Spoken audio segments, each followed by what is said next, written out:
And we are live. Welcome, everyone. I'm ComicManJake, and with me is Comic Boom, my favorite Canadian. And we're going to be talking a little bit about the DC Black Labels and a little bit of Marvel Comics. Mainly right now, we're going to be talking about the first DC Black Label book, Batman Damn, came out. And within a day, DC had to recall it due to parents screaming about the Batdick. And Yes. I kind of am a little irritated by that DC kind of faltered. Well, not faltered, but kind of fell through, like just caved. I mean, this is the DC Black Label is meant to be for like adults, and that's either on the parents' fault not knowing or DC not really broadcasting it more enough. I mean, it kind of scares me because seeing that there's this recall now for that, just for that one, like it's not even like you can see it, but it's just a shadow, and it makes you kind of worried for the future of other DC Black Labels. Comic Boom, what do you think? Well, first of all, I mean, it's a beautiful cover. Oh, yeah. I mean, I think that book, DC Label, Black Label, Batman Damn, it's an absolutely beautiful cover. They did a really good job. I mean, let's just face it, they did a great job on this cover. The art's fantastic all throughout. This is really for a premiere issue for Batman Black Label, or for DC Black Label. This has done a really good job, notwithstanding the fact that they sort of retroactively included Batman Dark Knight into it. But this is a really good job. It seems a little bit. I actually think it's so ridiculous that they had a shadowy little penis in there. Although I suppose maybe it's not little, depending on your. I don't know. That's for individual readers to decide, I guess. But I actually think this is contrived. I think this is I think they did this on purpose. I think they would have had to have known this. And I don't think they actually cared. I really think that this could have been a lighting error. I don't know what it is, but it's kind of a joke. I'm astonished that why DC would care. Why I would like to meet the parent that complained. I can't believe there's actually a parent that walked into a comic shop and decided to buy this for his like.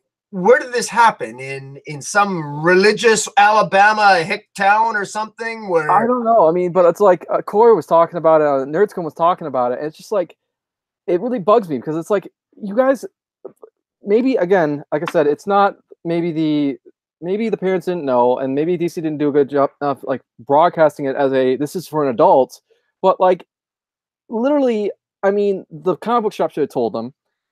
One, two, it's like. What Corey put the best example. It's like what you did with the parents is you brought a kid to you brought a 4-year-old to a rated R film and then complained that it was too violent for them. Yeah, I mean, well, and that's exactly right. Now, having said that, I will say that we are in an age of there's only one way to avoid government regulation. There's a reason why we had the Comics Code Authority back in the day. It was because we had, we had the comic scare, the seduction of the innocent of the 1940s, early 50s. We got to get the Comics Code in because these comic book companies, they're not good at regulating themselves. And the comic book company said, no, we can do it. So we had the Comics Code Authority and they did it. And, lo and behold, we got rid of the Comics Code and now everyone has their own self-rating system, right? DC has their own rating system. So does Marvel. And so it's almost the honor system. So I kind of blame DC, because if this is something that, first of all, I don't blame a retailer, because retailers don't have time to page through this. And I'm not going to lie to you. I did not know Batman's dick was in here until somebody pointed it out. No one did. Honestly, I mean, it wasn't like I was sitting there drinking my Corona, and then all of a sudden I spit it out. Oh my God, there's Batman's dick. Come on. Like, it's you got to squint to see it almost. I mean, come on, this is ridiculous. And I don't know. It's just the whole thing is a joke to me. And if there was anybody in DC that thought that this was going to ruffle any feathers, a quick note to retailers saying, by the way, Batman's dick's on page 23 or whatever it is. I don't think it would have been a big deal. So, well, now that they've recalled it, though, I mean, it kind of makes me nervous because this is meant to be an adult. Like, Black Label's meant for adults, people, okay? It's meant for the mature audiences. it's supposed to have sexuality, drugs. I mean, the whole kit caboodle, rated R comic. And it makes me kind of nervous now that they recalled it and they're gonna, shadow it out or whatever they're gonna do with it. I mean, I know the digital version they said that didn't appear on there and only appeared on these certain ones. So if you do have it, it's worth money probably now. So luckily I got mine. I know Boom got his. Well, I mean, you know, I actually think this is not going to hurt DC Black Label at all. At all. This is, if anything, this is going to increase sales. It's going to increase the second printing. This has got nothing but positive reviews. Generally speaking, that is to say, in actual fact, the story itself, I think, has got holes in it, and it's not necessarily the best opener I've ever read, but it's okay. The art's fantastic. It looks great. If anything, this is a controversy that DC Black Label actually needed. It really did, because it puts it on the map, especially now. I mean, let's be blunt. Now that, because you and I, we looked at the other DC Black Labels before we went on in the live stream here. You got the Wonder Woman coming out, DC Black Label, and there's what else is there? You mentioned a couple other ones. There is so Frank Miller, crazy Frank Miller, is doing Superman Year One. Yeah. Scott Snyder and Greg Capullo are coming back and doing the Batman: The Last Night on Earth. Right. And then Wonder Woman Historia, the Amazons. That's by Kelly DuDuConic. And then Greg Rucka is coming back and doing Wonder Woman Diana's Daughter. That's just a working title, and then the other one is called The Other History of the DC Universe by John Ridley, which, I mean, they all sound cool. Yeah, they're good. I really think that this is a sign. I don't view this as I view this as a hiccup. This damn thing. This damn thing. See what I did there? Okay. Yeah, right. Goddamn, thank God. Goddamn Batman. Goddamn Batman's. Goddamn it, Carl. What did you think of this story? I actually didn't realize. So I bought Brian Azzarello's Joker, and I thought this was a sequel to it. But who was it? Professor Bill from Comic University actually said that this is a sequel to The Killing Joke, or something. Or maybe I'm hearing him wrong on that. Yeah, that's what they're saying. Although, I've read The Killing Joke a lot, and The Killing Joke, some people think that Joker died in The Killing Joke. I've never thought that, but that's been the conventional wisdom. The actual ending of The Killing Joke doesn't show a dead Joker. It doesn't show a dead Joker, but it does show two sides laughing, and then you hear a snap, and then it's just one side laughing. That's what I saw. And you're supposed to assume that side laughing was the Joker, and that Batman had snapped his neck.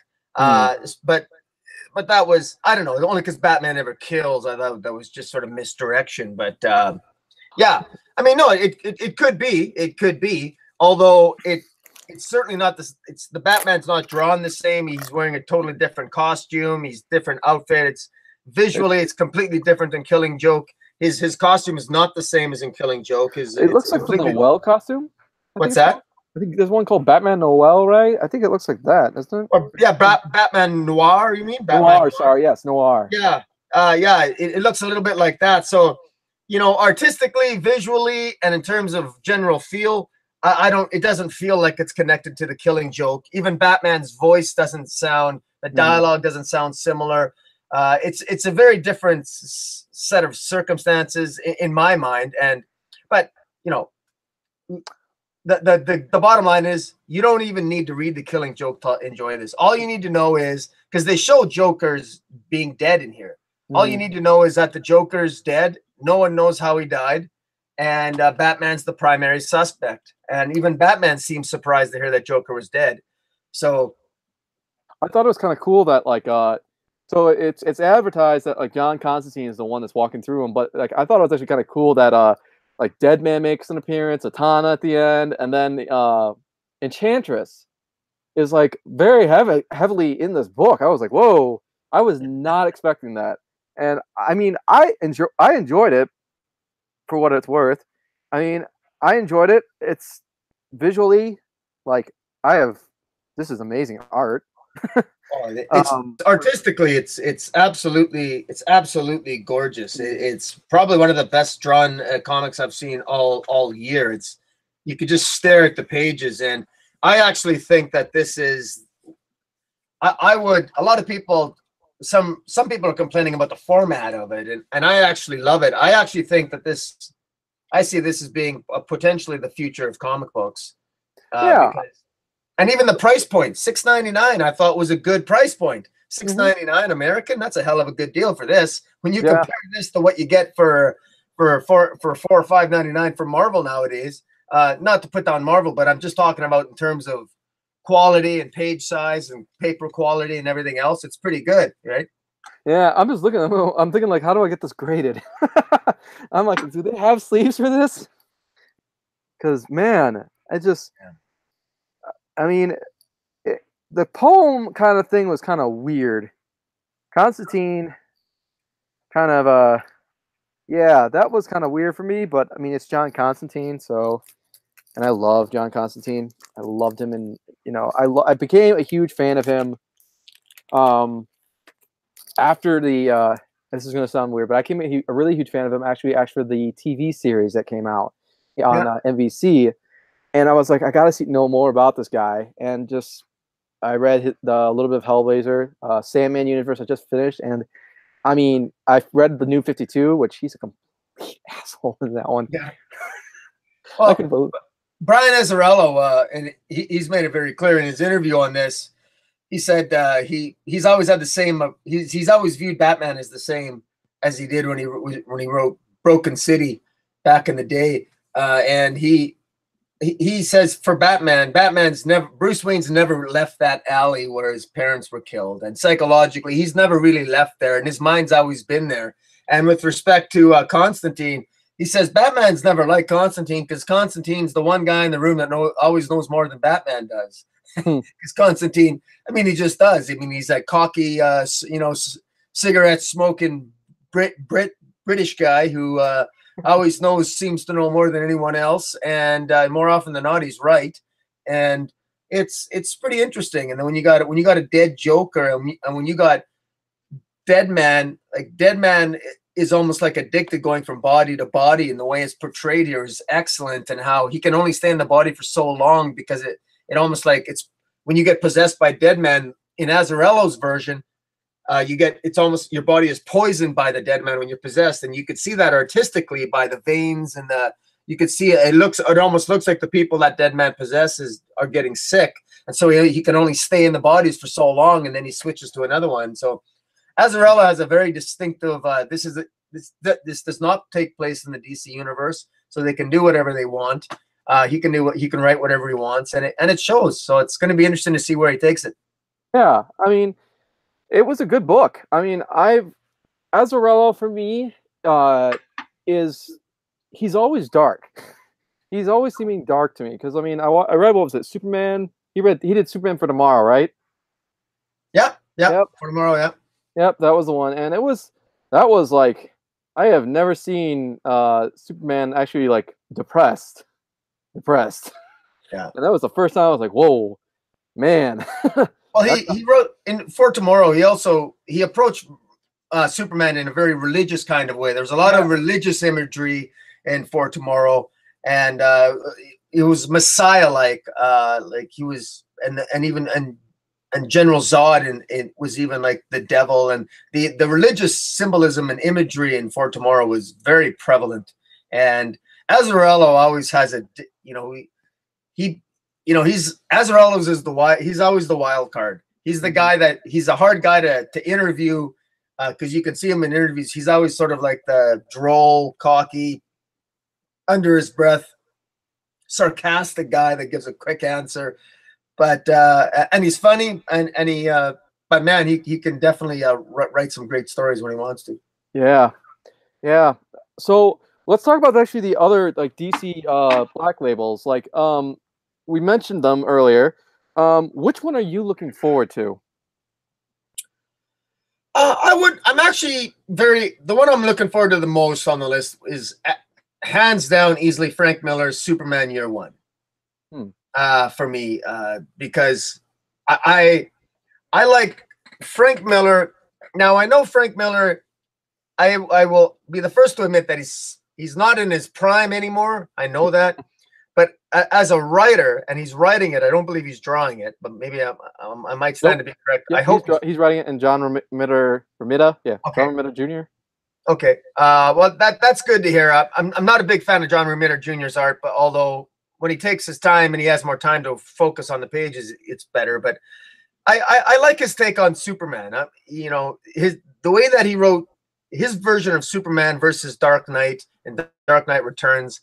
I sort of like that. Superman being the Boy Scout and Batman being, of course, anything but. I'm really looking forward to see what Frank Miller brings to the table.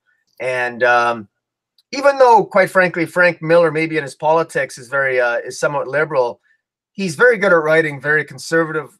Not that I'm trying to bring politics into this, but I like that he goes back to the roots. He likes the nostalgic idea of Superman, and more of, I think, the down to earth, stranger in a strange land formula. And I'm really curious to see how Frank Miller's version is going to differ from the mainstream DC universe. What about you? Superman Year One's one of them. Yeah, I do want to see it. I mean, I thoroughly enjoyed. I have the collector's edition of the Batman: The Dark Knight Returns. Bought that recently, and all the hardcover ones, and I loved just that story. I loved it. I mean, when they announced it for like the Batman v Superman, when whoever the actor was came up and then like said the whole like phrase of like what Batman says, right? Yeah. I was just I went nuts. I was like, I knew they were gonna do it. They had to. This was just and like to see, you know, I haven't read the other Dark Knight series. I think I did the second one afterwards. The one I can't remember what it's called. I have it though. I know I have it digitally. But the what was it the Master Race and the other third one? I can't remember what that one's called. Well, there was DK2 and DK3. DK3 was the Master Race. DK2 is the Dark Knight Returns, or the. Okay. I know what Holy Terror. Maybe it's Holy Terror. I don't know. I can't remember, but I read the second one. That was kind of weird. But Year One, I would definitely like to see with Frank Miller doing it. I do like Romita Jr.'s like art when he's patient. I have the Superman one that Jeff Johns did with, and Romita Jr. was on it, and there were some kind of stuff I was like, dude, you don't. There's humans have 5 fingers, dude, not 4. Yeah, he's not. Yeah, he's like I say, his stuff can be really bad sometimes. Romita Jr. Like I said, if he's rushed, yeah. Yeah, I don't. So, but you know, like I said, it's like if he has extra time to spend on the page, he can really put out some good stuff. But so if it's not Superman Year One, what's your choice? What's your first choice? I like Scott Snyder, so I do want to look at the Batman: The Last Night on Earth. I'm reading this from the DC site, so it says Batman wakes up in a desert. He doesn't know what year it is or how the Joker's head is alive in a jar beside him. Whoa. But but it's the beginning of a quest unlike anything the Dark Knight has undertaken before. In this strange future, villains are triumphant and society has liberated itself from the burden of ethic codes.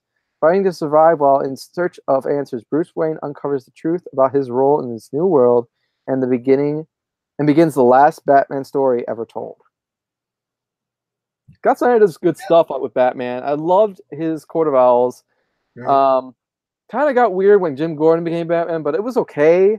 And I mean, I liked Metal, so I have to see that. Like, and Capullo, I love Greg Capullo's art.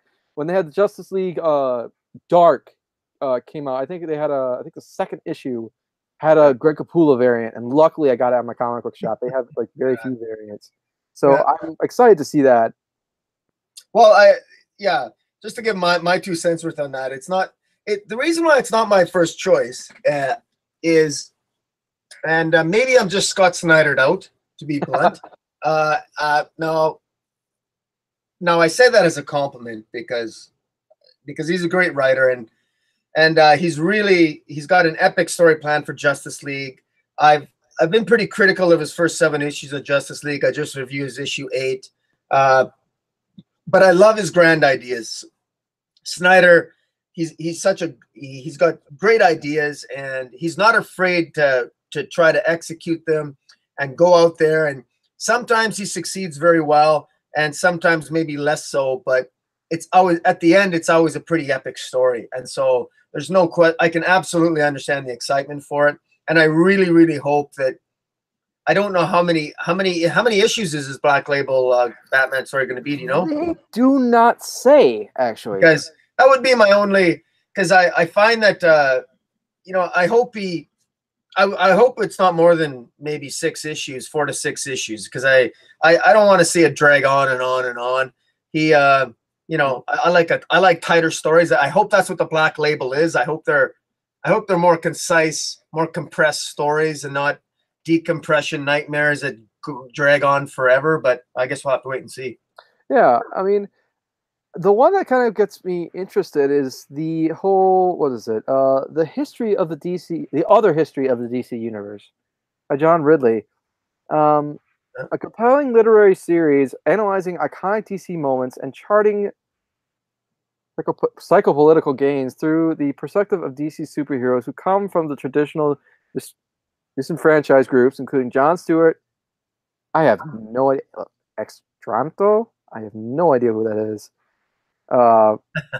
Vixen, Supergirl, Katana, and Renee Montoya, among others. At its core, the story will focus on the lives of those behind the costume and their endeavors to outcome real-world issues. It isn't about saving the world. It's about having the strength to simply be who you are.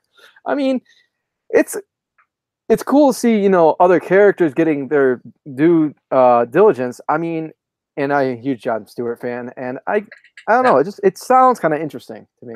Well, I think where that's gonna, it might ruffle some feathers is I think it's obviously going to be very political. I think it's about time. I'm looking forward to it. I can't wait. I think DC has always been at the forefront of, you know, Renee Montoya and her sexuality was expertly dealt with by Greg Rucka and Ed Brubaker in Gotham Central series. Fantastic, very well done. Her struggle with her sexuality, her relationship with her father, and her coming out at the police force with Gotham Central.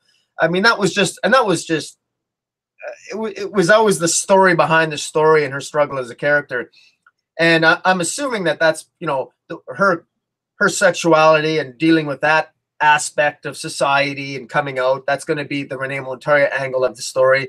And I don't know what Supergirl is going to be. Jon Stewart, there might be some sort of political element there. And you mentioned a couple other ones. We could probably guess what they're going to be. I'd be curious to know what you said. Did you say Zatanna? No, Katana. Katana, yeah, Katana, yeah. Well, she's those are all diverse characters, right? So it's going to be interesting to see, you know, what they're going to bring to the table. So speaking of, it says Supergirl. Speaking of Supergirl, man, that like series right now. Oh, I know I'm going off topic, but I mean, I picked up issue 21 and 22, and I'm really liking it so far. I had Comixology had a sale a long time ago with like the first things of Rebirth, and I picked up the first one, and I saw like I literally was like, this is CW. I'm watching the CW. It was, and it was not. Well, I don't want to. I respect people who enjoy the CW series. Okay? Oh yeah. It's not my cup of tea. We talked about this before, and Yeah. I mean, like I said, if I had a sip of Corona every time that show made me cringe, I'd be drunk before the first commercial, right? I'd be dead. I know I'd be dead. But I'd be on the floor just like knocked out. Yeah, but you know, it's nice to see what I like about Supergirl now is I actually like the tie-in with the tie-in with Superman and Bendis's Superman story. And I think Mark and Draco's doing a really good job capturing her voice, the dialogue, the story. And it is a slow-paced story. His first 2 issues there, 22 and 23, I think, or 21, 22, whatever it is. Yeah. And but it's it's good. Yeah, and the art's really good too. Kevin McGuire's pretty decent on art. So yeah.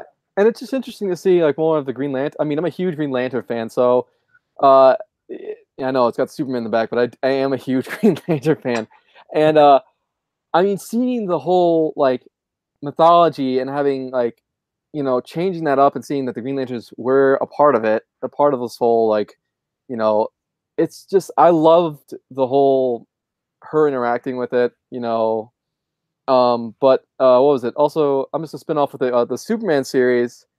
I'm glad. Okay, I think you saw me in the comments. I'm glad I picked up issue 2 because after issue 2 of Superman, Bendis' Superman, I actually thought, okay, I could see where he's going. Yeah, a little bit. I could see where he's going. Like the first one, I was like, I don't know what he's doing. I don't know what's going on here, Bendis. What are you doing here? And I was just like, I don't know if I can pick up the second one. And like I told you in the comments, and then I was like, you know what? I got to give it a chance. I did it with I did it with Man of Steel, the series. I kind of liked it during the third one, and I'm thoroughly enjoying it. His Action Comics is awesome, and I do like how they're turning it, like everything is being turned in, or not turned in. Frick, I can't think of the word. Everything's up. Say again. I can't can't help you out. I'm not sure what you were. I'm trying to think of like you just said it, like it's linking up. There we go, linking up with with the whole thing. I mean, it's a good series so far. Yeah, I think the biggest the adjustment, and it's an adjustment for me as a longtime DC fan. To me, one of the distinctions between DC and Marvel writing was that Bendis represented Marvel for the longest time with his decompression, long, drawn-out stories that either went somewhere or they didn't. You were always gambling with Bendis. And, there was some series with Brian Bendis I loved, some I didn't like so much, some I hated.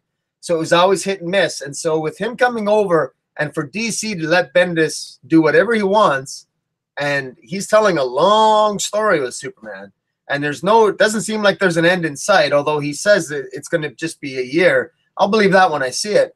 I mean, don't get me wrong. So far, I'm enjoying it. I'm going to sit back and enjoy the ride. And I like at the very least, I know this already. Even if I don't like his story, I already like the character building that he's doing and the character, like the new characters and the galaxy building that he's doing. If he develops DC's galaxy a little bit more, because I think DC has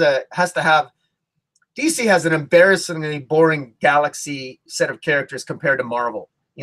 DC needs something more epic. DC needs their Guardians of the Galaxy. They don't really have that. They think they do, but they don't. They need a new set of characters. They just do. And hopefully Bendis might give them some of that, and hope some of his magic works off. But maybe I'm just wishful thinking. I don't know. We could see. I mean, honestly, it's a good. It surprised me. Like, I was with my friend Tucker, and I was reading what was it, his Man of Steel, and I was like, oh no. The first issue was, oh no, Bendis, what are you doing? What do you do? The second one, I'm like, okay, second one's gotta be good. And I'm like, gosh, Bendis, come on. I'm like, okay, I gotta give it a third. Because let's talk about that actually. Bendis, like, what are his hit? What is your favorite Bendis one? What's the one that's okay, and what's the one that you hate the most? In Marvel. Well,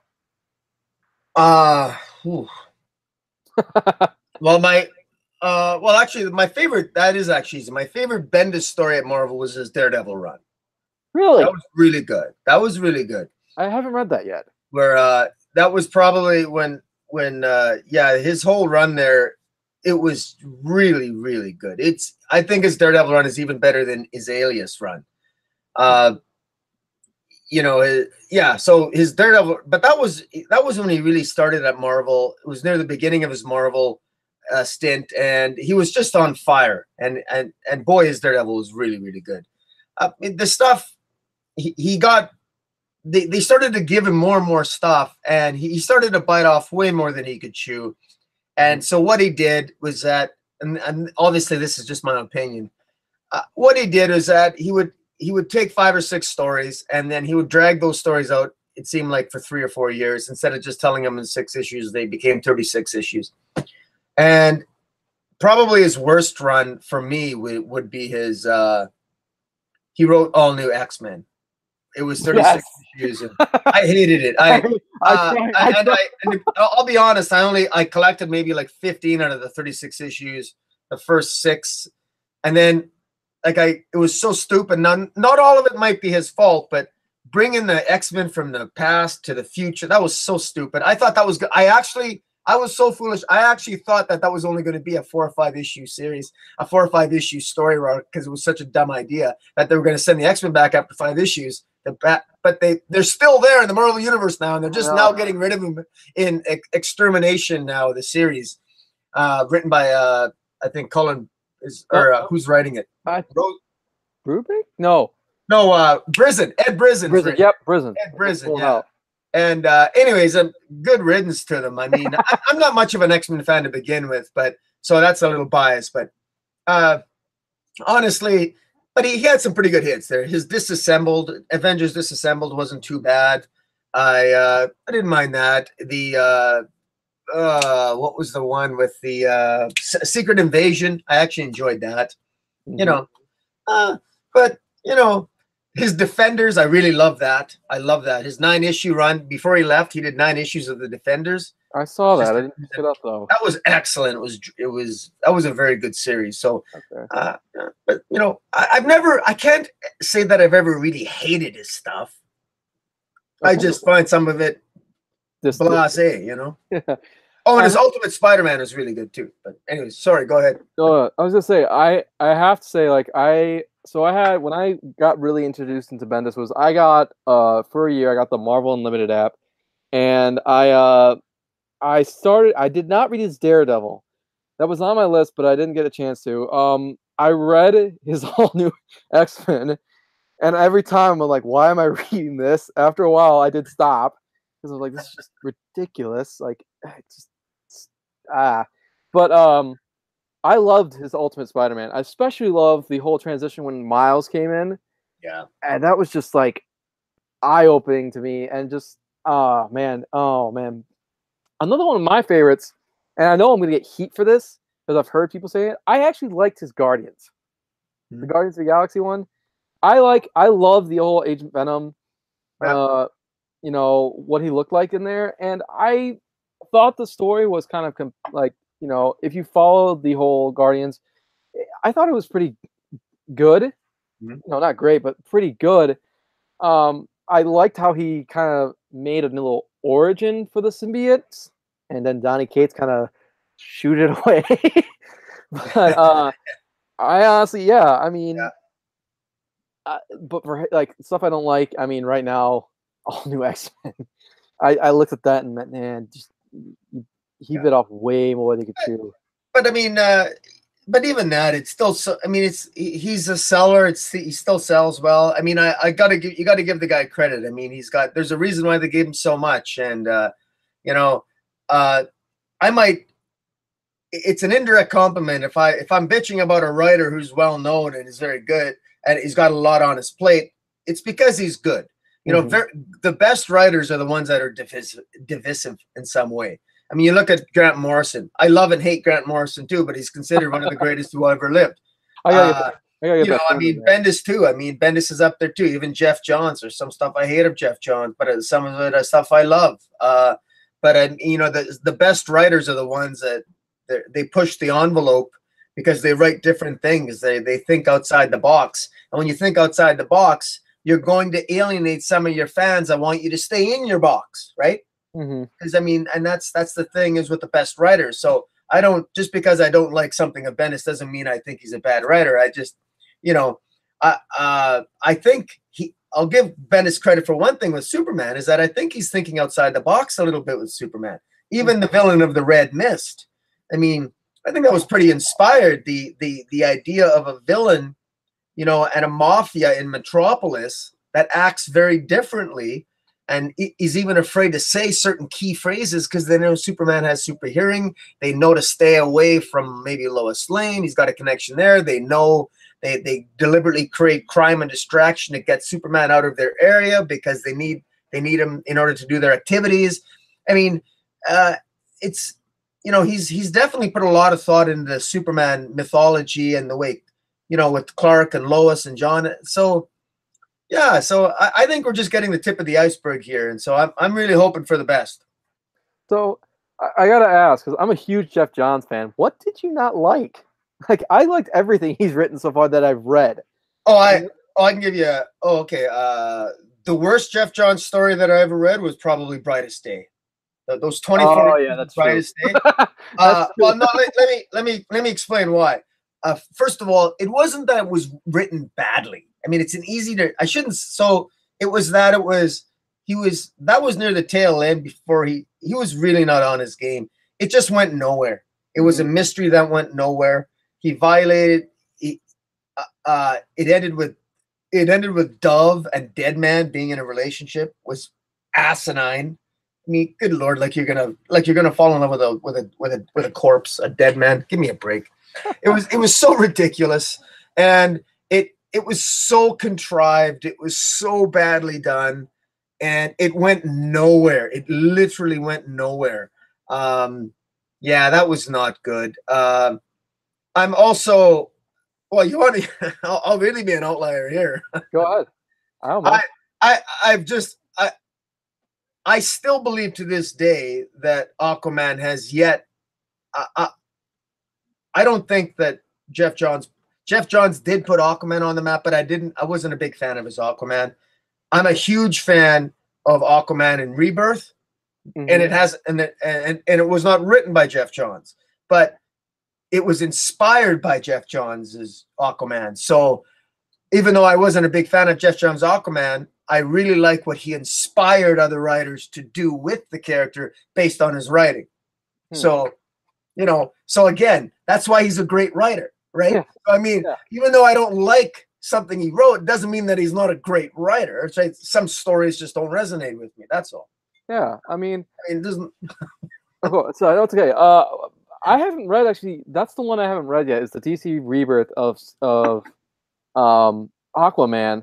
But You don't love it. Everyone loves it. I'm the only one who's. I read it. And I went kind of meh. It's just meh. It's just meh. I'll have to see. I mean, I'm kind of getting caught up. Like, I did read his Aquaman run, Jeff Johns. I liked it. I kind of hated that they ended with like a really good mystery. The War of the Seven Seas. I was like, what the? Oh, I'm like, come on. That's what killed me. That's what killed me. I mean, honestly, I loved the first volume where Aquaman goes into what was it, a seafood restaurant, and everyone's like, oh yeah. No, but no, it had those moments, but in actual fact, I mean, I don't mean to pick on you. No, go ahead. But you, along with many others, and I've even done it myself. You know, when if I want to be nice about his Aquaman, everybody quotes the same scene. Oh, look how great this comic book is. You know, Aquaman's inside the comic making fun of the fact that that people think he just talks to fish. It's like, really, guys? I mean, whoop-de-doo. I mean, do you remember anything else about the story? I don't. Why? Because they're all forgettable. It just wasn't that. And the one that was promising to be something, he left, and it went nowhere. You know, but you know, again, I'm kind of sounding like an a-hole right now, but you're fine. I'm just saying that, you know, to me, his most memorable stories were his Justice League, his New 52 Justice League run. I wasn't a fan of the New 52, but I got to give him credit. I loved his Justice League. I love his Hawkman run. I enjoyed his Flash, his Teen Titans. I didn't love Infinite Crisis, but I enjoyed significant parts of it. And so yeah, there's if you're a DC fan, I don't think it's possible to be a DC fan in the last 20 years and not love at least one Jeff Johns story. It's just not possible. It's not possible. Yep. Oh man. Oh, I was gonna say. I can't think. Well, we talked about Venom for a bit. Like, we talked about the whole Grant. I'm gonna just segue into this. Let's talk about this. Donny Cates' Venom, and how amazing Donny Cates has been. Honestly, like, I made a video on it saying he's Marvel's Jeff Johns. Honestly, like everything he has written so far, and he's new, so we gotta give him, you know, a little bit more time. But everything he's written so far has been, in my case, phenomenal. I mean, something that I can't put down and say, okay, this is eh. I mean, it's his Venom run has been, man, just man. Well, he did something with Venom that needed to be done, because I had you asked me about Venom about 3 months ago, 3 or 4 months ago, Venom was one of my most easily my most I hate Venom. I don't like there are three characters that I've always traditionally hated. First one was Deadpool. Still not a fan of Yes. Deadpool. And Cable is another one. Hated Cable. And Venom, I think, was another just a stupid character. I thought the dumbest thing Marvel's ever did. They come out, their stupid Venom variants, and oh, how creative! You know, a bunch of black oil is poured over all your superheroes, and they're venomized. It's stupid. It was uncreative. It was uninspired. It really, truly was. I really thought it was a dumb character. It was a beautiful concept back in the day when Spider-Man, you know, got it from Secret Wars, and it went on him, and sound got rid of it, and then it went away, and then it was kind of cool, but I wish it would have stayed away. That's how I felt about it. But what I love what Donny Cates has done is that he's made it a myth. It's mythological. It's a god. It's come from a god. And suddenly all of it makes sense right now, and he made me actually respect the symbiote. I respect the symbiote of Venom as at least all the symbiotes that have permeated out throughout the galaxy, because technically all of them they've betrayed the god Null. They betrayed their maker, because even though they're parasites, they become equally infected by the people that they infect, because so the goodness and the goodness of the person that the symbiote sort of molds itself to, it becomes infected by that as well. Like, I think, what did Null say? It's like they're infected by the light, you know. So he wants to draw in all his symbiotes again to and then make them all basically bad again. And even with the symbiotic soldiers with in the recent one with Wolverine or Venom, the Venom story with when they took over the soldiers, the symbiotes actually even protected some of the soldiers once they infected them as well. So there's each of the symbiote has their own sense of honor, and I think that's pretty cool. Yeah, I mean, I read Mike Costa's run, and and then I read the Venomized, because I was a huge Venom fan. I love the costume, I love the character. I always though figured that Venom should be something like a horror. Like it should be something that's scary, like not kind of kind of like a scary character, like creep at night, underneath your bed kind of character. And right. Costa did okay. He didn't do great. He didn't do like amazing. He did okay. Yeah. And like Venomverse, like Edge of Venomverse and Venomverse, I read, and I agree totally with you. That went nowhere. I was like, what the heck is going on here? I'm just recently borrowing from Comixology the last one, where I know like Flash Thompson becomes anti-Venom or something like that. I haven't That read was that Amazing one. Spider-Man, right? Was that Amazing Spider-Man? Didn't he die? Didn't Flash Thompson die in Amazing Spider-Man? I do not know. He was killed in issue 800. I did not read Slot's run. Sorry, I didn't want to ruin it. I guess. You're good. No, you're good. I will. I don't read some of them, but I do look on Twitter, and if I see something, I do read about it. Okay. So I mean, I did read Slot's run up to Superior Spider-Man, and then I stopped after that because I didn't have the cash at the time. But I do plan on picking up the rest because I've heard like nothing but good things about it. But Donny Cates, like, I loved that what he did was he brought in like other mythologies too. Like the whole was it? I think it was the fourth issue, was it? That they linked the whole like Necro sword Yeah. from Thor. Got is it four? Yeah, with Thor, yeah, with issue 3 of Thor, yeah, Is it the three? Okay, Necro it's three or sword is, four. Shoot. yeah, it was the, yeah, that's exactly right, and it was the sword that Gore used, Gore the God Butcher, Yep. who you know, wiped out, killed hundreds of thousands of gods. That his sword is actually a symbiote, yeah. So it was inspired. It was a wonderful idea. Yeah. Donny Cates in an interview with well, actually, with Professor Bill, made the comment that he, you know, he called up Jason Aaron and he asked him if he could, you know, told him about his idea with the sword and yeah, they went with it, and Jason Aaron now is even referencing some Venom mythology now in the recent issues of Avengers #8. So I need to pick that up. Is that any good? I gotta know. I'm really enjoying Avengers. I really am. I'm enjoying Justice League as well and Avengers. I think Avengers. I like Avengers a little bit more only because the stories are just more tight and they're a little bit. They're not as confusing and it's just more quick to the point, action adventure fun, and they don't, you know. Anyways, yeah. I'm really liking Avengers. Avengers 8's pretty good, and it looks like Thor is getting laid by She-Hulk. Yeah, I remember that going like, wait, what? Yeah, what? he's getting some action. He's getting yeah. some action. Oh yeah, who wouldn't? Yeah, his hammer is being well treated. His hand is being well treated. Well, we'll talk about She-Hulk. Let's talk about actually the Immortal Hulk and how amazing this is going. I mean, man, Comic Joe was the one that got me. Comic Joe and another friend, my friend Tucker, were just raving about this. And I'm not a Hulk fan. I mean, Hulk's cool and all. I read Planet Hulk. I've read World War Hulk.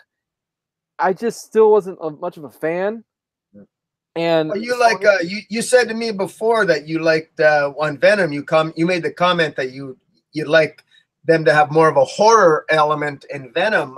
So what do you think of the more horror element in the Hulk? Oh, it's awesome.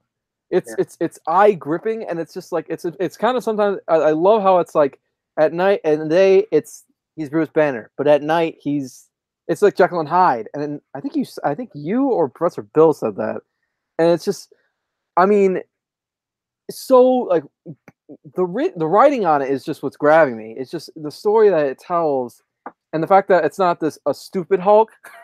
It's not like the, you know, Hulk do this, Hulk do this. It's a fully functional. He can talk his full sentences. Hulk. I mean, and then the whole thing. Spoilers, sorry, but the whole thing with his dad. I was like, what? That just blew my mind. That blew my mind. And then like, that came out last issue I just read this issue. I think the recent issue is what, issue 6. Issue 6, and I should probably grab that because that's the one thing. It's not really revealed. I don't know. I don't get that. Where the hell did his dad come from? Like that's or something. Crazy. Yeah, like, that's got to be somebody else. That's got to be one of his enemies impersonating his dad. Yeah, right. I did like the ending though, where like Carol Danvers was like, and all the Avengers are basically like, you need to come in. And, you know, what was it? But to set the Hulk free, Bruce Banner has to die, and that's just not going to happen, Bruce. And he goes, but that's my secret, Captain. I'm already dead. Yeah. Oh man, you hit the nail on the head. That was the best scene. That was the best part. It reminds me of that. Just like remember that classic Avengers movie. Oh yeah. Where I'm already angry. Mark Ruffalo says, "That's my secret, Captain. I'm always angry." And he turns into the Hulk and he hits the Shatari snake or whatever that was. Yeah. And then for him to say he's dead already. That's really interesting because it suggests that if David Banner is always dead, that's kind of a little bit of a mind screw there because that it suggests that David Banner can change into the Hulk at any time at will. At least that, I don't know how you interpret that last page, but that's how I interpret that. He just, that's what I did too. I mean, it was like, and that's kind of that was the weird part too. Is like, so he's a zombie. Like that's what I'm thinking. Like he's already dead. So yeah. it was. I mean, Al Ewing's doing something. He's doing something, and it's good. I mean, it's good. Well, what I like about the angle, what I love about this particular interpretation of the Hulk is more David Banner than the Hulk, because to me David Banner's more interesting, because David Banner now. David Banner? I'm sorry, Bruce Banner. You're good. I always think David Bruce Banner in my head. Bruce Banner now, he's I've made that mistake in my videos too.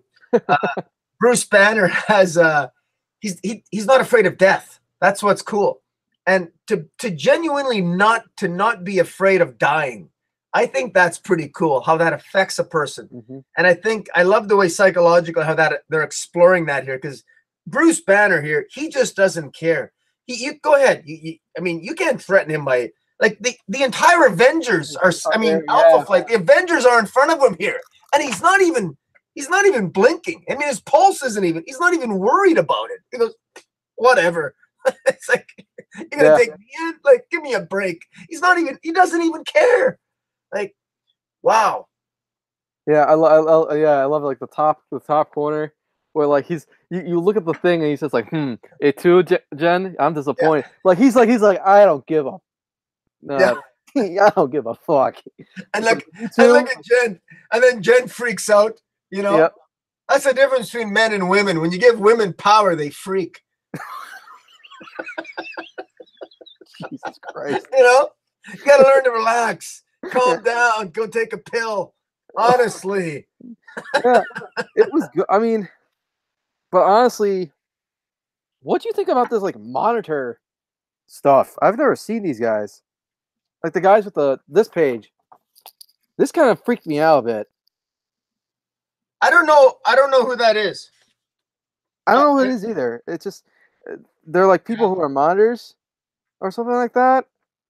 Like they just watch TV. Well, yeah, somebody is definitely they're keeping an eye on Betty. They're Betty Ross, because they're thinking that Bruce Banner's going to be contacting Betty, but he hasn't yet. So they're obviously looking for him. Mm-hmm. But maybe they know something about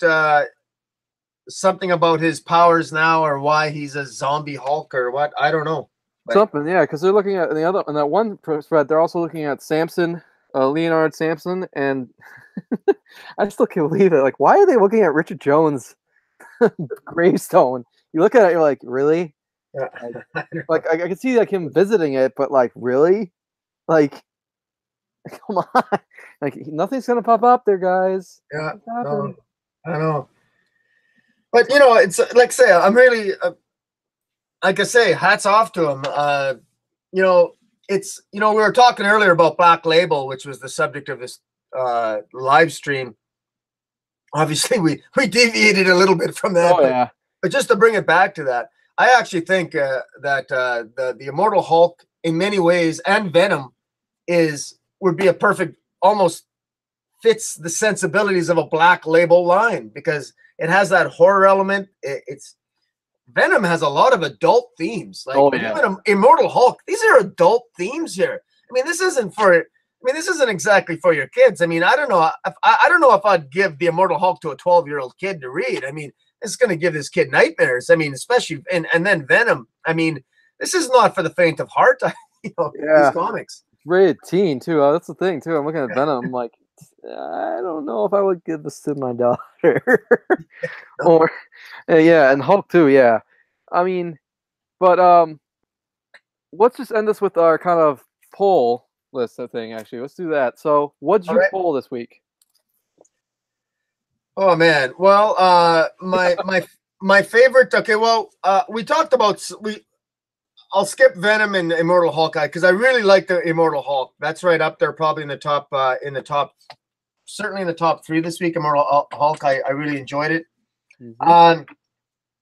I'm going to put, even though I was very hard on it in my reviews, Justice League number 8, I think, is very interesting. It introduces another potential villain at the end of it that I think is very interesting, that's trapped in the totality and that maybe used to have the power of the seven forces and was ultimately released when the source wall broke. And it's written by James Tynion, and he's basically, he's better at dialogue, at maybe at the longer narrative game than maybe Snyder is a little bit. It explains things a little bit more. There's an excellent scene in here between Lex Luthor and the Batman Who Laughs that sort of encapsulates what's happened in the first 7 issues, more or less, and I think sets things up for future issues. So I'd encourage people to get that. Got it, but I haven't read it yet. It's on my list to read. I've been behind with like I got really sick actually recently. I got really like downcarded sick, so I couldn't sit down and really read. I was not feeling that great. So this is on my to-do list. I have to agree with that though. Tynion does a good job really like explaining more. I think you said, yeah, you've been saying that a lot. Snyder's fast paced, and Tynion goes, whoa, let's stop a little bit and explain a little bit more what's going on. Professor Bill at Comic Book University, he mentioned that quite extensively. Well, he interviewed Tynion at one of the Comic-Cons, I think, that he went to, and that's what James Tynion is going to be doing. Scott Snyder is going to be writing so many issues, and then it's going to be followed up by Tynion's dialogue-written issue, apparently. So, but what else you got in your pull list? Me? Well, I got the blank variant of Return of Wolverine yet, and I have not popped this one yet. I am excited for it. It's kind of, what's it been, like 3 years, right? Since Wolverine came back? Since now he's back? I think so. 3 years? That sounds about right. Yeah. Because I was like, I mainly got this for, collection-wise. But, I mean, Charles Soules, I've heard does a fantastic, what's it called? Daredevil? Because it's more of a lawyer thing, I've heard. So, I mean, and I liked a lot of his, what was one I really liked? Crap. I'm trying to think of the soul. He's done so much. Well, he's done Darth Vader. He wrote She-Hulk for a while. He's wrote he's on Daredevil. He wrote The Hunt for Wolverine, Lost Souls, I think, with Daredevil. There was something I picked up on him a long time ago. I can't remember what it was, but I liked it. So, I mean, I gotta give it a chance. So, did you pick that one up? The which one? Return of Wolverine? You know what? I didn't, and it's the oddest thing. I never even saw it on the rack when I went to my comic shop, and I spoke to the retailer, and he said he just ordered for. He said that he only got like 5 for the shelf, and they were sold out. So yeah, it's just not. I don't know, his Marvel, he's cut back extensively in Marvel in 2017. He hasn't really, well, I don't know. He was of the view that Marvel glutted it. I mean, they had like 4 series promising the return of Wolverine, and then like, when is he actually coming back? Is the Return of Wolverine comic book actually the Return of Wolverine? I don't know. I mean, we kind of joked about that. I no longer trust Marvel just because it says Return of Wolverine doesn't mean he's going to return. What makes him think he's going to return? I don't know. Is he going to return? I mean, we had the Hunt for Wolverine. He never returned in the Hunt for Wolverine. And there's like 4 series, so that's 16 issues. No Wolverine and 16 issues. Hunt for Wolverine. 4 different. Anyways, I'm being a little bit of a facetious about it, but as my retailer just. A lot of people. I never put it on my pull list. I never put it on. I collect a lot of titles a month. I'm just not. I already know he's back. I know he's back. I knew he was back 6 months ago, 7 months ago because of Infinity War. I know he's back. He was in it. So, when the Hunt for Wolverine came out, my thing was, well, you guys are hunting for him. We readers already know where he is. Like, and the thing is, like, I never worry about Wolverine. If there's bad guys, he just shows up. I mean, I'm not trying to be a smartass. I'm just saying I never really got the point of why are they hunting for Wolverine. I still don't get that. And the thing is, even when he had the Power Stone he had the Soul Stone or whatever it was, He gave it to Black Widow. So he wasn't important. Like, I just, even that didn't really make a lot of sense. I don't really get it. So, but I'm gonna listen to you can review Return of Wolverine. You can tell me if I should get it or not. I'll make sure to make that on the Wednesday review. I'll do that. Do that, because I honestly don't know. I don't know if it's any good. Well, I don't even know. Is it a 4-issue series? 6, 7, 8, 10? 5. 5? Yeah. Yeah. Yeah. What, it should be 4, 1 for each claw, right? Come on. I don't know. I see, like, I saw on the solicits, like, he's got, like, on the maybe 3rd issue, like, he's got those, like, everyone's been joking about those, like, claws that, like, are like energy or something, and he's like cooking with it. Oh yeah. I guess, right. Yeah, Charles Soule was tweet. That's what I didn't know what Charles Soule was tweeting about. He said something about fire on claws or something, and I didn't understand what he was talking about. But yeah, so isn't it funny? Wolverine is one of those characters where I honestly, if he didn't come back for another 5 years, I just wouldn't care. Like he's just not my he's not my, He's not your type. He's just not my character. He's not my favorite character. I don't mind Old Man Logan. Old Man Logan, I got a couple issues of him. I actually like Laura's Wolverine. I actually thought she was, to me, there's something more appropriate about some female bitch with claws is more believable than a male bitch. Don't you think? Seriously. Like, if you think about somebody coming at you with claws, do you think of a guy? I don't. I think of a psychotic woman growling. I mean, that's Laura. That's just Laura. That's Laura Kinney. That's X-23. That, to me, now that's Wolverine. That's Wolverine. So yeah, I did actually like Tom. It was Tom Taylor, right? That wrote that. Tom Taylor, yeah. Yeah, I did like it. Actually, it was. He does a lot of good stories, and yeah, I did thoroughly enjoy his Wolverine run. I love, what was it, Honey Badger, right? Honey Badger, yeah. Honey Badger coming in. I was just like, what the frick is going on? I don't know. I like it. I mean, look, who doesn't love Wolverine? I love Logan. I love Laura. I love Honey Badger. They're all cool. It's all good stuff. But to me, I'm not a big fan of the 7-issue, 12-issue return. Like, just bring them back already, for God's sakes. No, honestly, I prefer the one where, just bring them back. Like, it's sort of like with the Return of Fantastic Four. Like, just bring them back. Have them back in issue 1. You're gonna have 12 issues of them being found. Like, come on, like it's just ridiculous. That pissed me off. I'm not gonna lie. I picked up the first one. I'm like, sweet, the Fantastic Four could be back. What the fuck? I just paid off. What was it? Like $6, right? I think it was. Yeah, it was expensive. Yeah, it was an expensive comic, and I was like, I get to see Marvel 2-in-1. Yeah. Yeah, it was very badly done, very badly handled, and then they took a great artist. The first 7 issues of Marvel 2-in-1 were great, and then issue 8, terrible art, and so Chip Zdarsky's run on Marvel 2-in-1 is compromised, and it's just, they squandered the whole thing. It's just so disappointing. They should have just let Chip Zdarsky do the whole thing, but whatever. That's Marvel. Well, the second issue, like, at least had some promise. Yeah. I did like the second issue. It had some promise at the end. I did. You know what? You're absolutely right. I should, shame on me for being a negative Nelly. You're right. No, the second issue was very good. Dan Slott, I love his Fantastic Four run. Or I'm sorry, I love his Silver Surfer run. I thought it was actually a beautiful story. Get it on Comixology for cheap. It's one of the most beautiful, heartfelt, very well written comic book stories I've read probably in 5 years. Very well done. I got to give him credit where credit's due. And Dan Slott made a passion plea to Marvel to write Fantastic Four, and I guess he's laid out a few years worth of stories already, so he knows what he wants to do with Fantastic Four. And bear in mind, Dan Slott's been on Spider-Man for over 10 years. I think he's due for a change, and so let's see what he can do with Fantastic Four. I'll get issue 3. I'll see where he's going with it. Yeah, I mean, it's a good series. So I mean, the second one ended with just such a good one.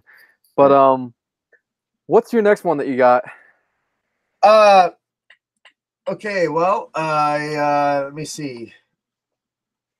I just want to one that I've been avidly following, and I missed reviewing issue 4, so I'm going to review issues 4 and 5 together. Is Doctor Strange, Mark Waid's Doctor Strange. I'm just loving this, and I've never been much of a Doctor Strange fan before, but the art here with Jose Saez, and this is really great art. Isn't that the one where he's going into space now or something? Yeah, he's in space, and what it is that he's lost his he goes into space because he loses his connection to magic.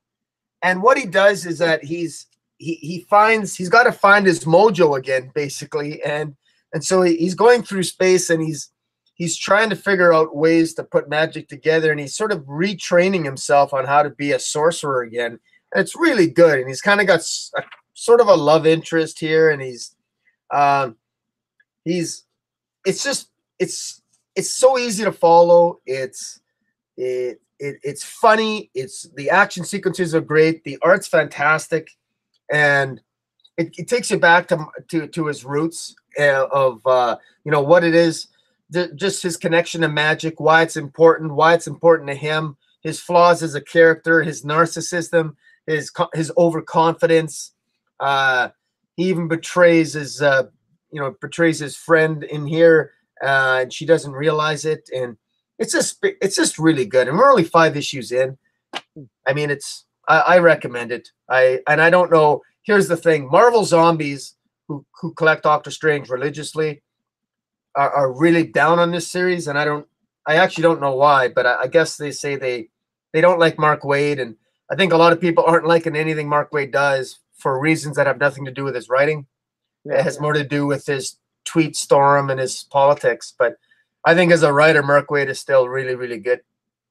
Yeah, I mean, to me, it just kind of sounded weird. Like, Doctor Strange going to space. Okay. Yeah. Kind of weird, but I mean, if you're recommending it, maybe I'll pick up the first issue and see if I liked it.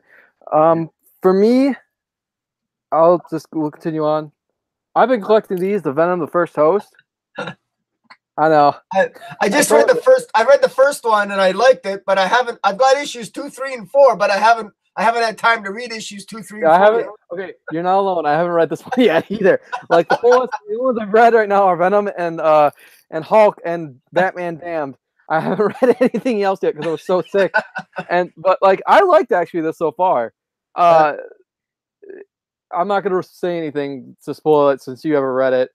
But the art and everything is awesome. And this is a Costa run, so Costa's been okay, but I mean it's an interesting kind of story. So well, you know what's funny is that I think you and I are victims of the Cates effect. Yep. We'll call it the Donny Cates, the DC effect. And we're not talking DC Comics, we're talking Donny Cates effect. Because even though it's not written by Donny Cates, because it had Venom on it, I went out and I bought it because I just, Donny Cates has done such a good job sort of redefining the mythology and the history of Venom. That's the only reason I picked up, Venom, although I think Cates wrote Venom. But I picked up Venom and the Venom First Host. And I think in his interview with Professor Bill, he hinted that they're all sort of part of a larger narrative. So that's one of the reasons why I got it. So, yep, that's one. Yeah. What about you? What do you got next? I wasn't okay. Well, I have. What's interesting is I'm going to say this is kind of a guilty pleasure. Infinity Wars and Soldier Supreme. I want to get that. Oh. And I got to give credit to Marvel. Last week, I got to give credit to Gary Duggan in Infinity Wars. In last week's Infinity Wars issue 3, he had Gamora, who's now Requiem. She's got the power of all the Infinity Stones, and where Thanos killed half the universe, instead of killing half the universe, she folds it in half. And what that means is, instead of killing half of all life, she merges half of the life forms of the universe with the other half. So that's why you end up with Doctor Strange being merged with Captain America. And that's why you're going to get all these series. Arachnite, Iron Hammer, you know, Iron Man merged with Thor, you know, Soldier Supreme, Weapon Hex. All these things are Ghost Panther, Ghost Rider, and Black Panther. That's because all these heroes are kind of like merged together. Now, I actually think that's kind of a crazy idea, but I like it. I like it. I'm impressed with I just like it because Gamora's not a villain. And so rather than kill him, she figures, well, I'll just merge them. And so it's sort of changing their histories a little bit. And these little one-shots, and you don't need to read them in order to understand what's going on in Infinity Wars. They're just really kind of interesting. Huh. And this one is really good. It just imagine Captain America's origins, but with a little bit of mysticism and sorcery in it. And then you got this. And anyways, it's a lot of fun. You know what? I've been a fan. I went on a rant when I heard about that they were making Infinity War again. And I was like, I am not picking this up. I'm sorry, but it to me, it felt like coming right off the movie. Felt like it was going to be like Civil War 2 with Civil War. Yeah. Was, oh, God. Don't get me started on Civil War 2. Yeah, no, me too, yeah. I totally agree with you. I was right with you. And I picked up Infinity Prime, the start of issues, and a few issues in, they lost me. I thought it was inaccessible. I wasn't impressed. And then I actually find the first 3 issues of Infinity Wars, once the Prime issues were done, I very easy to follow and well written. The dialogue's fantastic and it's easy to follow. And then when she folded them all in half like this, as crazy as that sounds, it's actually kind of funny. Like, and it works and it's entertaining. It's not difficult to follow. And I almost feel like a 7-year-old reading it because the concept is so simplistic that you think, well, how but it just sort of brings out the inner, you know, obviously inner child. Well, guys like you and I, we never grow up because we read comic books, right? So we're always channeling our little boys. My wife always tells me, right? But this I feel particularly like I'm a teenager, like almost like I'm an 8 or 9-year-old again reading comic books. It's a lot of fun. Huh. I'll have to pick up the other one. So I think for the last one, Dan Jurgens for me, Green Lantern. I loved Robert Venditti's, and I didn't follow Sam Humphries, and then it changed to Tim Seeley. The run I jumped as soon as Dan Jurgens was on this because one, Dan Jurgens wrote a little bit in The Death of Superman of Green Lantern, and I wanted to see what he would do here. I knew he would bring back Cyborg Superman, and it's well written. I haven't read this one either yet. I've read the other ones, but it's well written and well kind of it's the art. Yeah, the art's really good too. Yeah, I'm excited. I'm excited to read this one because that last issue got me. I was like, whoa, whoa, and I love the cover on this. Welcome to the new Green Lantern Corps. Oh, just the cover. I totally agree with you. I really, really wish that Dan Jurgens was staying. I really wish he was staying writing this. I so wish it because the thing is with Jurgens, I wasn't really a huge fan of his Superman run, to be blunt. I always thought he was very mediocre. Only because I felt he's written his best Superman 20 years ago. And when he started to write Green Lantern, I actually thought, meh. And boy, was I wrong. I think Dan Jurgens should write way more of this. This is inspired. This is more creative than anything I read out of. And I say this with great respect to Seeley and Venditti, but this was more interesting in me. This run with Cyborg Superman, this was just badass. I just love it. I love the issues. I love the art. I just love it. I love it. And I totally agree with you. This is one where I haven't reviewed it, but I'm going to wait till it's over and then I'm going to review it all as one because I think it's awesome as one long epic story. Isn't it ending after this one? What's that? Is it ending after this one? I thought it was going. What is it going to? Do you know? You know what? I don't know. I actually don't know if are they ending Green Lantern for Grant Morrison's Hal Jordan Green Lantern? I don't know. That's a good question. Let me look that up a second. I'm not sure. Because yeah, hold on. I wouldn't think that they would have to, really.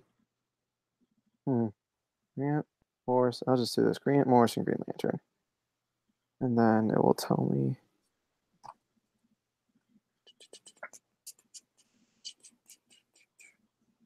Bleeding Cool usually has like good on their stuff. Yeah. No insane, blah blah blah. Cool. I don't want the. Ah, dang it.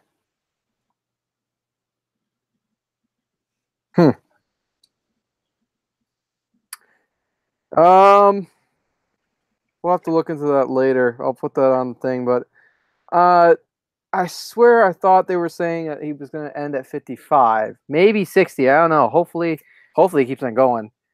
But like I mean, what do you think about Grant Morrison's Green Lantern? I'm kind of nervous. As a Green Lantern fan, I'm nervous a little bit. I like Grant Morrison. At the same time, I hate Grant Morrison. Well, he's one of those guys. Right. Well, I said this before. Just before I answer your question, it ends on it says next issue Lost Cause. So it doesn't end on this issue. It must end at issue 56 or something at a later issue if it does. Okay. End.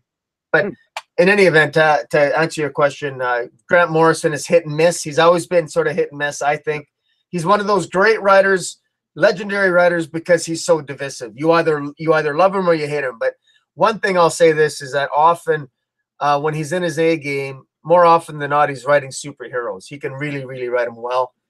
I don't want. I could talk for a long time on this particular issue on Green Lantern, so I'll just give you the Coles Notes version. I've actually always I've always disagreed with. I've never been a fan of the emotional spectrum. I've never been a fan of what Jeff Johns did. I like Blackest Night. I thought the emotional spectrum was a huge mistake. I think it doesn't make any sense. I think there's that a ring based on hate and then greed, and I think that's all nonsense. There's so much about it that I think it became ridiculous. Rainbow rings, it's ridiculous. I mean, and I say that, and I even own all the rings. I got them all. Okay, I got all the rings, but I think from a storytelling point of view, I get why he did it. But my point is, I'm looking forward to Morrison because he's going to focus on Green Lantern, and I'm interested to know, he's going to look at it from a Green Lantern point of view, like that the ring fulfills your wishes and your desires. And he's going to look at different things that the ring can actually do that we're not aware of, that haven't really been explored. And he's focusing on Green Lantern, not a pink ring or a purple ring or some other different color spectrum guy that comes along and changes the way you look. No, nonsense. He's focusing on Hal Jordan, the space cop. He might have a woman. He might be in a relationship on different planets. He might have different homes. If you're patrolling a galaxy, you gotta have more than one planet to live on. Hal Jordan he doesn't just have a life on Earth. He's got to have a life elsewhere too. This is some of the things that I think Morrison is going to be focusing on if I'm reading between the lines of what he's saying. And that's far more realistic. If you're patrolling a galaxy sector, what is it, 2814 or whatever it is? I mean, you got to have a lot. I mean, you can't just be Earth-centric. I mean, there must be an extraordinary life that you have, and that ring must be more than just a reflection of. It must be, because they portray the ring as almost its own sentience, right? Mm-hmm. But what I like about Morrison is that he's hinting that he's going to show different aspects and powers of the ring that are going to make the Green Lantern mythology far more interesting. Yeah, I mean, we'll have to see how it goes. And so is there anything else you pulled? Because I'm done with my list. I don't know if you pulled anything else you want to talk about. Well, just Mr. Miracle. I would suggest people get Mr. Miracle. I got both covers there. I love the covers. I don't want to spoil anything. I posted my review earlier. I'd encourage people to go check out my channel, Yep, Comic Boom on YouTube. His channel is in the link in the description down below. Check him out. He's actually a great guy. Yeah, and thanks for that. And yeah, so yeah, the whole question, you know, is Scott free in issue 1? Did he commit suicide? Are all these past issues, are they nothing but a dream? Is it real? What's real? What isn't? You know, is Darkseid real? Darkseid is. What's going on? Are they, you know, are they going to trade their son Jacob? You know, are they going to give up their son Jacob to Darkseid in order as part of a peace treaty to create peace between New Apocalypse and New Genesis? That's answered here. You know, I mean, check it out. It's well worth it. Yeah. And yeah, and just I'm going to throw this in. You get to see Darkseid eat food off a veggie tray. I saw a Twitter on that. I laughed my face off. I was like, is that, did that happen? Is Darkseid, what is, are you sure this is Darkseid? I'm like, it was like a 9 panels, right? And it's just him like eating veggie trays, and I'm like, the hell? Yeah. I wanted to get into the Mr. Miracle, but I didn't jump on the bandwagon, so I'm gonna wait until it comes out in trade to read it. But that's probably, yeah, well, I think you'll enjoy it. It depends how it ends. Like, this is issue 11. He hasn't stuck the landing yet. I mean, we'll see. You know, we'll see how it sticks the landing. I suppose this could be an ending, but you know, the jury's still out. All right. Well, I think I'm going to end this live stream here. So thanks, guys, for watching. For those who watched, if you like what you see, click the subscribe button. Make sure to subscribe also to Comic Booms. I want to thank him for coming and enjoying doing this. Good to be here, Jake. Yeah. And see you guys all later. All right. See you guys.